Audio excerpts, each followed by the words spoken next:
Hello, നമ്മുടെ ബാൽക്കണിയിലോ അതല്ല ഇനി ഹാങ്ങിങ് ആയിട്ടോ ബോർഡറായിട്ടോ ഏത് രീതി വേണേലും നമുക്ക് സെറ്റ് ചെയ്യാൻ പറ്റുന്ന ഒരു പ്ലാന്റ് ആണ് പിറ്റൂണിയ. പല കളറിൽ അവൈലബിൾ ആണ്. സിംഗിൾ പെറ്റലുണ്ട്, ഡബിൾ പെറ്റലുണ്ട്. ഒരുപാട് പൂക്കൾ ഒരേ സമയം ഉണ്ടാകുന്നതുകൊണ്ട് ആരെയും ആകർഷിക്കുന്ന ഒരു പ്ലാന്റ് ആണിത്.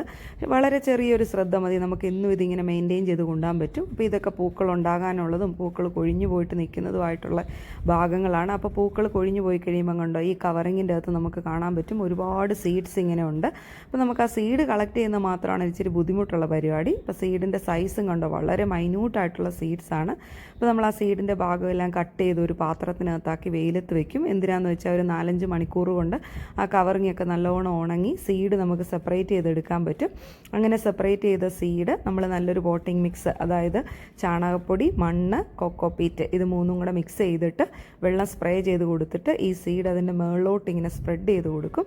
ഒരു 2 ആഴ്ച നമ്മളിങ്ങനെ വെള്ളം സ്പ്രേ ചെയ്ത് കൊടുക്കുമ്പോഴേക്കും കണ്ടോ ഇതുപോലെ തൈകൾ ഇങ്ങനെ പൊങ്ങി വരാൻ തുടങ്ങും. പിന്നെ ഒരു 1.5 മാസം കഴിയുമ്പോൾ കണ്ടോ ഈ ഒരു സൈസിലോട്ടാകുക തൈ.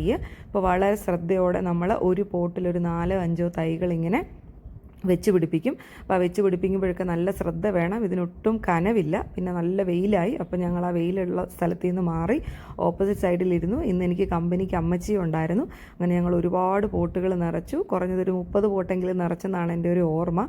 അങ്ങനെ അതിനൊരു വെള്ളമൊക്കെ കൊടുത്ത് അത്യാവശ്യം ഒരു ലൈറ്റ് സൺഷെയ്ഡിലോട്ട് വെച്ചിട്ടുണ്ട്. ഇനിയിപ്പോൾ ഒരു 15 ദിവസം കഴിയുമ്പോൾ ഇതിൻ്റെ വളർച്ചയും ഇതിൻ്റെ വളം എന്താണെന്നുള്ള കാര്യമൊക്കെ ഞാൻ അപ്ഡേറ്റ് ചെയ്യും.